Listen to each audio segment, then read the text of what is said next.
राजस्थान के अलवर जिले के पास बसे एक छोटे से गांव की यह कहानी है। गांव का नाम था सूरजपुरा, जहां लोगों के दिलों में श्याम बाबा की भक्ति की ज्योति जलती रहती थी। इस गांव में रहते थे दो मित्र, सुधीर सिंह और महेंद्र सिंह। दोनों बचपन के साथी थे, लेकिन जीवन की राह में उनकी सोच अलग हो गई थी। सुधीर एक सच्चा श्याम भक्त था, सरल स्वभाव का, दयालु और मेहनतकश। महेंद्र धनवान था, व्यापारी परिवार का, लेकिन अहंकार और दिखावे में डूबा रहता था। सुधीर की पत्नी गीता एक आदर्श गृहिणी थी, श्याम बाबा में अटूट श्रद्धा रखने वाली। उनकी कोई संतान नहीं थी, जो उनके जीवन का सबसे बड़ा दुख था। महेंद्र की पत्नी प्रिया शहरी तौर तरीकों में ढली हुई थी और धर्म कर्म को पुराने जमाने की बात मानती थी। उनके दो बेटे थे, अमित और सुमित। बात उन दिनों की है जब राजस्थान में भयंकर अकाल पड़ा था। महीनों से बारिश नहीं हुई थी, खेत सूख गए थे, कुएं खाली हो गए थे और लोग पानी की एक एक बूंद के लिए तरस रहे थे। सूरजपुरा गांव की हालत भी बेहद खराब थी। सुधीर सिंह के पास एक छोटा सा खेत था, जिससे वो अपना जीवन चलाता था। अकाल की वजह से उसकी फसल बर्बाद हो गई थी। घर में खाने के लिए अनाज खत्म हो गया था, लेकिन फिर भी वो रोज श्याम बाबा के सामने दिया जलाता था और कहता था, हे श्याम बाबा, जो भी हो आपकी इच्छा, मैं आपका भक्त हूं और हमेशा रहूंगा। मुझे पता है आप हारे का सहारा हैं, जरूर कोई रास्ता निकालेंगे। दूसरी तरफ महेंद्र सिंह के पास अनाज के गोदाम भरे हुए थे। वो पिछले साल अच्छी फसल देखकर अनाज खरीद कर रख लिया था। अकाल में वो मोटे दामों पर अनाज बेच रहा था और मुनाफा कमा रहा था। एक दिन सुधीर हिम्मत करके महेंद्र के घर गया। उसने विनम्रता से कहा, मित्र महेंद्र, हमारे बचपन की दोस्ती के नाते मुझे थोड़ा सा अनाज दे दो। घर में 3 दिन से कुछ नहीं बना है। मैं कुछ महीने बाद तुम्हें वापस कर दूंगा। महेंद्र ने तिरस्कार भरी नजरों से देखा और कहा, देखो सुधीर, यह व्यापार है, दोस्ती नहीं। तुम्हारे पास पैसे हैं तो अनाज ले जाओ, वरना अपने श्याम बाबा से मांगो। वैसे भी तुम हमेशा कहते हो कि श्याम बाबा हारे का सहारा है। अब देखते हैं कि तुम्हारे बाबा तुम्हारी कैसे मदद करते हैं। सुधीर मन ही मन बहुत दुखी हुआ, लेकिन उसने कुछ नहीं कहा। वो चुपचाप घर लौट आया। गीता ने देखा कि वो खाली हाथ लौटा है, तो समझ गई कि क्या हुआ होगा। कोई बात नहीं जी, गीता ने कहा, श्याम बाबा जानते हैं हमारी हालत, वो जरूर कोई रास्ता निकालेंगे। आज फिर हम निराहार ही सो जाते हैं। बाबा की भक्ति में यह भी एक तपस्या है। उस रात सुधीर और गीता ने भूखे पेट श्याम बाबा का भजन गाया। श्याम तेरे भरोसे पार उतारेगा, हारे का सहारा तू ही संभारेगा। अगली सुबह जब सुधीर बाहर निकला तो देखा कि उसके घर के सामने एक बुजुर्ग व्यक्ति बैठा है। उसके पास एक छोटी सी पोटली थी। सुधीर ने उससे पूछा, बाबा जी, आप कौन हैं? यहाँ कैसे आना हुआ?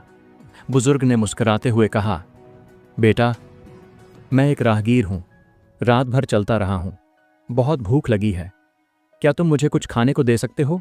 सुधीर के मन में द्वंद्व हुआ।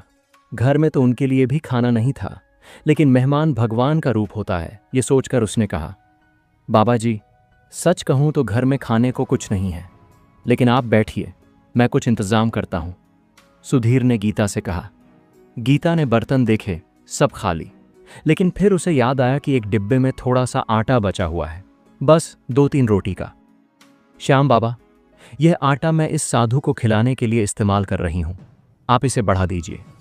जब गीता ने आटा गूंधा तो हैरानी की बात यह हुई कि थोड़ा सा आटा इतना फूला कि 10-12 रोटियां बन गईं। दाल के लिए कोई दाल नहीं थी, लेकिन जब उसने पानी में नमक और हल्दी डालकर दाल बनाने की कोशिश की तो वो सच में स्वादिष्ट दाल बन गई। जब सुधीर ने साधु के सामने खाना रखा तो साधु बहुत खुश हुआ। खाना खाने के बाद उसने अपनी पोटली खोली, उसमें से एक छोटा सा कलश निकाला और सुधीर को दिया। बेटा, यह तुम्हारे सच्चे मन और भक्ति भाव का फल है। इस कलश में जो भी चीज़ डालोगे वो खत्म नहीं होगी, लेकिन याद रखना, ये सिर्फ ज़रूरतमंदों की मदद के लिए इस्तेमाल करना, लालच या दिखावे के लिए नहीं। साधु ये कहकर वहाँ से चला गया। सुधीर और गीता समझ गए कि यह कोई साधारण व्यक्ति नहीं था। गीता ने हिम्मत करके कलश में थोड़ा सा अनाज डाला। चमत्कार, अनाज खत्म ही नहीं हो रहा था, जितना निकालती उतना ही वापस भर जाता। श्याम बाबा का चमत्कार है यह, गीता ने आंसू भरी आंखों से कहा। हमारी भक्ति व्यर्थ नहीं गई। अब सुधीर और गीता ने गांव के दूसरे जरूरतमंद लोगों की भी मदद करना शुरू किया। वे चुपचाप लोगों के घर अनाज पहुंचा देते थे। किसी को पता नहीं चलता था कि यह अनाज कहां से आ रहा है। कुछ दिनों बाद महेंद्र को पता चला कि सुधीर के यहाँ अनाज की कमी नहीं है और वो दूसरों की भी मदद कर रहा है। उसे बड़ी हैरानी हुई। महेंद्र ने अपनी पत्नी प्रिया से कहा, यह सुधीर कहाँ से इतना अनाज ला रहा है? कुछ दिन पहले तो यह मुझसे भीख मांगने आया था। प्रिया ने कहा, हो सकता है कहीं से चोरी कर रहा हो। आजकल के ज़माने में ईमानदारी से कोई अमीर नहीं बनता। महेंद्र ने सुधीर पर नज़र रखनी शुरू की। उसने देखा कि सुधीर कहीं काम पर नहीं जाता, फिर भी उसके घर में सब कुछ है। महेंद्र के मन में जलन होने लगी। एक दिन महेंद्र ने सुधीर से पूछा, यार सुधीर, तुम आजकल बड़े खुश नजर आ रहे हो। कोई नया काम धंधा शुरू किया है क्या? सुधीर ने सरलता से कहा, नहीं मित्र, बस श्याम बाबा की कृपा है। वो हारे का सहारा है। अरे छोड़ो भी ये श्याम बाबा की बात, सच सच बताओ, पैसा कहाँ से आ रहा है? सुधीर मुस्कुराकर बोला, मित्र, अगर तुम चाहो तो तुम भी श्याम बाबा की भक्ति करो, तुम्हें भी सब कुछ मिलेगा। महेंद्र को लगा कि सुधीर उसे बेवकूफ़ बना रहा है। उसका अहंकार और भी बढ़ गया। उसने सोचा कि मैं इतना बड़ा व्यापारी हूं, अनाज के गोदाम भरे हैं, फिर भी यह गरीब सुधीर मुझसे आगे कैसे निकल गया। महेंद्र ने गांव में यह अफवाह फैलानी शुरू कर दी कि सुधीर कहीं से चोरी करके अनाज लाता है। कुछ लोग उसकी बात मानने लगे। एक दिन महेंद्र ने गांव के सरपंच से कहा, सरपंच जी, इस सुधीर की जांच करवानी चाहिए, यह जरूर कोई गलत काम करता है। सरपंच ने सुधीर को बुलाया। गांव के कई लोग इकट्ठे हुए। महेंद्र भी वहां था। सरपंच ने पूछा, सुधीर, यह बताओ कि तुम्हारे घर में अनाज कहां से आता है? लोगों को संदेह हो रहा है। सुधीर ने कहा, सरपंच जी, मैं कोई गलत काम नहीं करता। श्याम बाबा की कृपा से हमारे घर में सब कुछ है। महेंद्र चिल्लाया, अरे ये श्याम बाबा क्या लगा रखा है? सच बताओ कि चोरी कहां से करते हो? सुधीर शांति से बोला, अगर आप लोगों को यकीन नहीं है तो चलिए मेरे घर, वहां जो कुछ भी है वो सब आपके सामने है। सभी लोग सुधीर के घर गए। गीता ने सबका स्वागत किया। सुधीर ने सबको वो कलश दिखाया और पूरी सच्चाई बताई। महेंद्र ने हंसते हुए कहा, अरे वाह, ये तो जादू का कलश है। अगर सच में ऐसा है तो एक मुझे भी दो। सुधीर ने कहा, मित्र, यह कोई जादू नहीं है, यह श्याम बाबा की कृपा है। इसका इस्तेमाल सिर्फ जरूरतमंदों की मदद के लिए हो सकता है।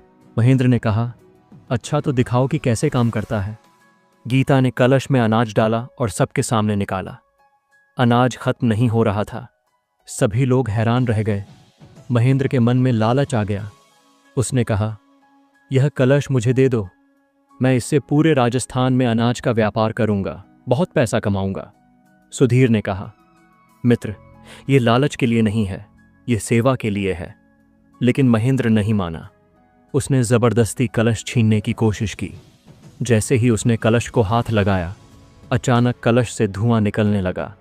एक आवाज गूंजी, लालची व्यक्ति, तूने श्याम भक्त का अपमान किया है, अब तू अपने किए का फल भुगतेगा। कलश गायब हो गया। सभी लोग हैरान रह गए। उसी दिन से महेंद्र की किस्मत खराब होने लगी। उसके गोदामों में रखे अनाज में कीड़े लग गए। जो अनाज वो महंगे दामों पर बेच रहा था वो सब बर्बाद हो गया। फिर उसके ऊपर टैक्स की बड़ी रकम का नोटिस आया। पता चला कि उसने पिछले कई सालों से टैक्स चोरी की थी। उसके बेटे अमित और सुमित, जो शहर में पढ़ाई कर रहे थे, उन्होंने गलत संगत में पड़कर बहुत सारा पैसा बर्बाद कर दिया था। जिस दिन कलश गायब हुआ था, उसी दिन शाम को आसमान में बादल छाए। रात भर जोरदार बारिश हुई। अकाल का अंत हो गया। गांव के लोगों को समझ आ गया कि सुधीर सच्चा था और महेंद्र गलत था। सभी ने सुधीर से माफी मांगी। कुछ महीने बाद गीता को पता चला कि वो मां बनने वाली है। 20 साल बाद उनके घर में खुशी की खबर आई थी। गांव के लोगों ने कहा, यह भी श्याम बाबा का चमत्कार है। सुधीर और गीता की भक्ति रंग लाई। महेंद्र की हालत दिन ब दिन खराब होती गई। उसकी सारी दौलत खत्म हो गई। वो कर्ज में डूब गया। उसकी पत्नी प्रिया ने उसे छोड़ दिया और अपने मायके चली गई। एक दिन महेंद्र बेघर होकर सड़क पर भटक रहा था। बारिश हो रही थी और वो एक पेड़ के नीचे छुप गया था। तभी सुधीर वहां से गुजरा। सुधीर ने महेंद्र को देखा तो दया आ गई। वो उसे अपने घर ले गया। गीता ने महेंद्र का स्वागत किया जैसे कुछ हुआ ही न हो। उसने कहा, आइए जी, आपका ही घर है। महेंद्र की आंखों में आंसू आ गए। उसने कहा, सुधीर, मैंने तुम्हारे साथ बहुत बुरा किया। तुम्हें तो मेरा अपमान करना चाहिए था और मेरी कभी भी मदद नहीं करनी चाहिए थी, लेकिन तुमने मुझे घर में जगह दी। यह तुम्हारी महानता है। सुधीर ने कहा, मित्र, हम सब इंसान हैं, गलती हो जाती है। श्याम बाबा सबको माफ करते हैं। महेंद्र ने अपनी गलती मानी और श्याम बाबा से माफी मांगी। उसने सुधीर के साथ मिलकर एक छोटा सा व्यापार शुरू किया। धीरे धीरे उसकी हालत सुधरने लगी। उसकी पत्नी और बच्चे भी वापस आ गए। लेकिन अब महेंद्र एक बदला हुआ इंसान था। वो श्याम बाबा का भक्त बन गया था। गीता के घर एक बेटे का जन्म हुआ। गांव भर में खुशी मनाई गई। बच्चे का नाम रखा गया श्याम। महेंद्र ने कहा, सुधीर, यह बच्चा श्याम बाबा का प्रसाद है। मैं इसे अपना भतीजा मानूंगा। जब बच्चा 1 साल का हुआ तो गांव में एक नई समस्या आई। गर्मी के मौसम में पानी की कमी हो गई। गांव का पुराना कुआं सूख गया था। सुधीर ने सोचा कि क्यों न एक नया कुआं खुदवाया जाए, लेकिन पैसे की कमी थी। एक रात सुधीर को सपना आया। एक साधु ने कहा, बेटा, तेरे घर के पीछे की जमीन में खुदाई करवा, वहां पानी मिलेगा। सुधीर ने गांव वालों से कहा और सबने मिलकर उस जगह खुदाई शुरू की। 20 फुट खुदाई के बाद मीठे पानी का झरना निकला। यह कुआं इतना गहरा और पानी से भरा था कि पूरे गांव की जरूरत पूरी हो गई। महेंद्र ने देखा कि सुधीर के साथ हमेशा अच्छी चीजें होती रहती हैं। उसे समझ आ गया कि यह सब श्याम बाबा की भक्ति का फल है। अब महेंद्र भी रोज श्याम बाबा की पूजा करने लगा। वो गरीबों की मदद करने लगा। उसका अहंकार पूरी तरह खत्म हो गया था। सुधीर और महेंद्र ने मिलकर गांव में एक छोटा सा श्याम मंदिर बनवाया। हर साल वहां मेला लगता था। दूर दूर से लोग आते थे। गांव की समृद्धि बढ़ने लगी। खेती अच्छी होने लगी। व्यापार फलने फूलने लगा। सब कुछ श्याम बाबा की कृपा से हो रहा था। श्याम मंदिर में हर दिन भंडारा चलता था। गरीब और जरूरतमंद लोगों को खाना मिलता था। बीमारों के लिए दवा की व्यवस्था थी। महेंद्र का व्यापार फिर से फलने फूलने लगा, लेकिन अब वो अहंकार नहीं करता था। वो अपनी कमाई का एक हिस्सा हमेशा गरीबों की मदद में लगाता था। उसने कहा, सुधीर, अब मैं समझ गया हूं कि सच्ची दौलत भक्ति और सेवा में है। पैसा तो आता जाता रहता है। सुधीर और महेंद्र की मित्रता एक मिसाल बन गई। दोनों परिवार आज भी मिलजुल कर रहते हैं और श्याम बाबा की भक्ति करते हैं। तो दोस्तों, अगर आपको कहानी अच्छी लगी तो वीडियो को लाइक और चैनल को सब्सक्राइब करना ना भूलें, क्योंकि हम श्याम बाबा के चमत्कारों से जुड़ी कहानियां लाते रहते हैं। और कमेंट में जय श्री श्याम लिखकर जरूर जाएं।